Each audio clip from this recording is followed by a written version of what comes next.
Hi, Ray here. I'm glad you could join me. Well, the anticipation is building. Are we gonna have a Z9 Christmas?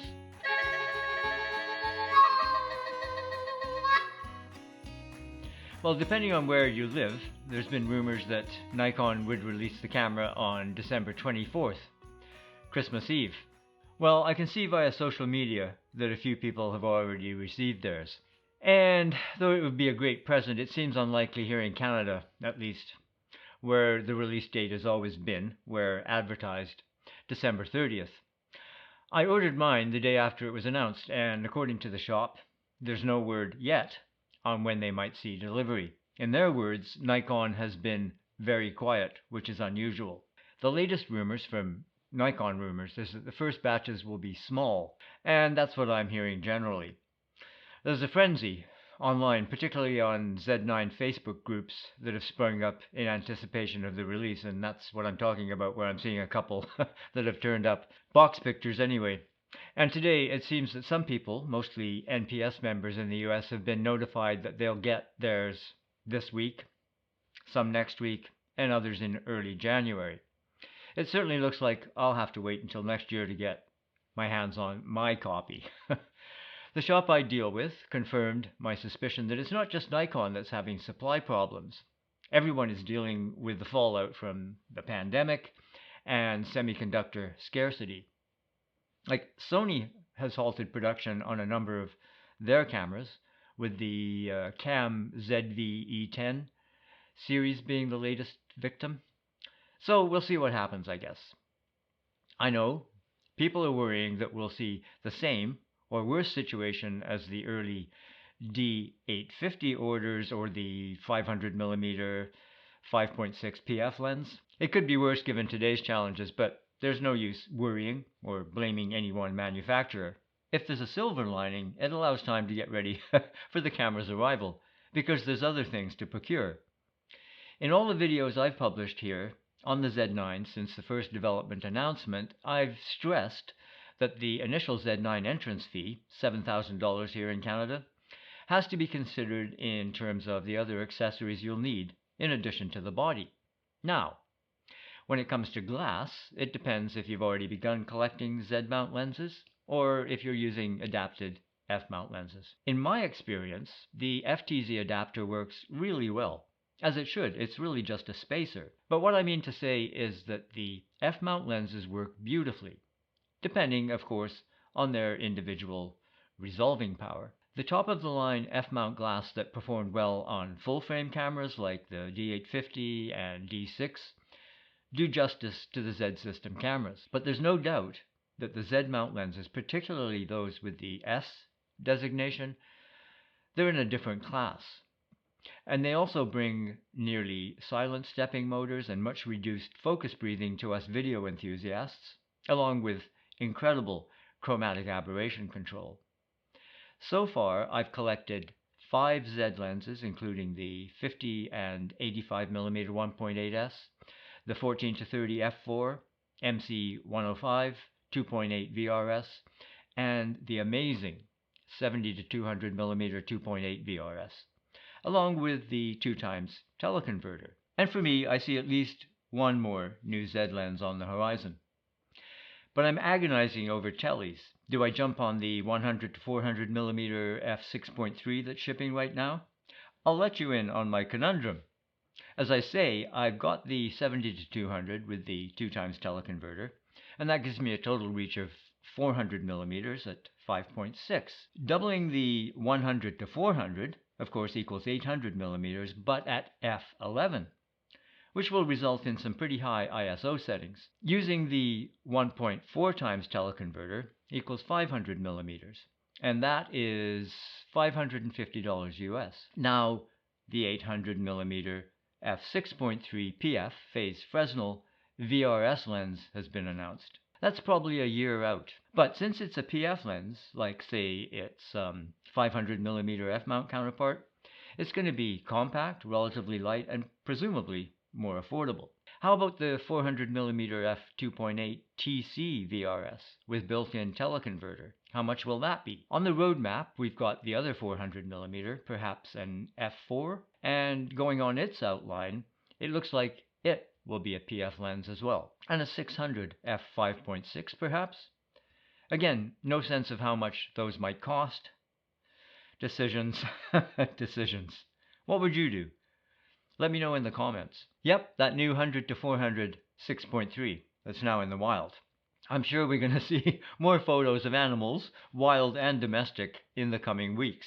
Probably the most expensive and integral accessory, next to lenses, is going to be cards. And based on tests, specifically the ones done by Richie on the Richie Talks channel, I've ordered a 512 gigabyte Delkin Black CF Express Type B card from B&H, and I'll put an affiliate link to that in the video description if you're planning on buying and you want to help support my channel at no extra cost to you. My initial plan is to use XQD cards for the second slot because I have a bunch and they might as well be used. And you can mix cards in the Z9. But the main slot will need the speed and storage of the big mother cards to accommodate those 20 frames per second bursts, which I won't use on a daily basis, and the 4K and 8K ProRes video, which I will use regularly. I ordered the Delkin Devices USB 3.2 CF Express memory card reader that was bundled with the card for an additional US $54.99 or $71.10 Canadian. Batteries. Since I didn't update my D800 to the D850, and I don't have any of the former flagships, this will be my first EN-EL18 battery, and I'll get at least one more of those, the EN-EL18D, since it can be charged in camera and it's more powerful than the earlier batteries. So that means another $290 Canadian each when they're available. If you presently own one of the existing Z cameras and you plan to use an external monitor, the Z9 sports a full-size HDMI port. I own a 5-inch Atomos Ninja 5 recorder monitor and a 7-inch monitor from Neewer.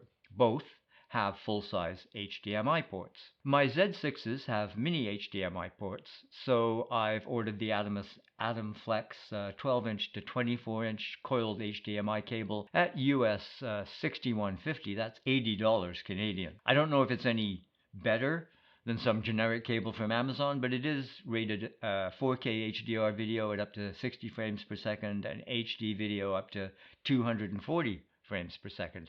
Let's hope it'll deal with 8K. I've heard it will. And more importantly, 4K 120p, because I'm unlikely at this point to record 8K externally. That would mean buying the new Ninja 5 Plus. And while we're on that subject, the list of Ninja 5 Plus compatible cameras is still absent the Z9.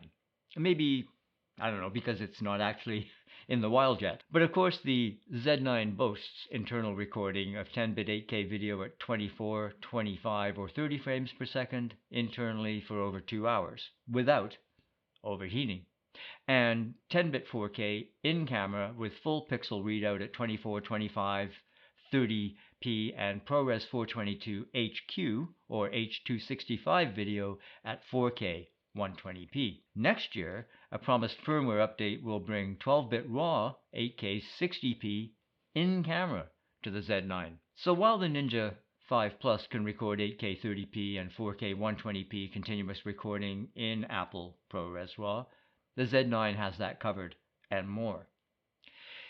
In one of my earlier videos, I suggested that perhaps the Ninja 5 Plus was a way of skirting the expense of those big CFX cards. Well, sure, a couple of the, say, 512 gigabyte cards and you got the cost of a Ninja, and you have a fine 1000-nit 5-inch screen, monitor assist features like focus peaking, zoom, vector scopes, false color, safe areas, and cine guides, and a lot more. As I said in that other video, the big saving is on media. Like I use the WD Blue SSDs in Atomos Master Caddies.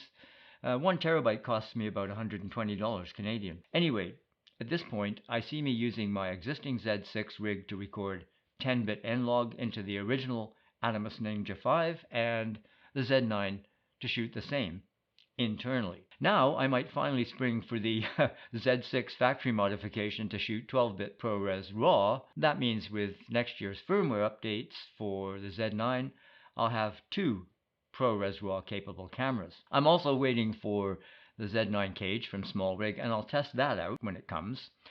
I know they're already out there, the more stills-oriented L bracket. I'll be testing that. Hopefully the Z9 will be ready for their embrace when they arrive. There's so much to look forward to in the Z9. Just incredible developments. I'm really excited. Blackout-free viewfinder enabled by dual data stream technology.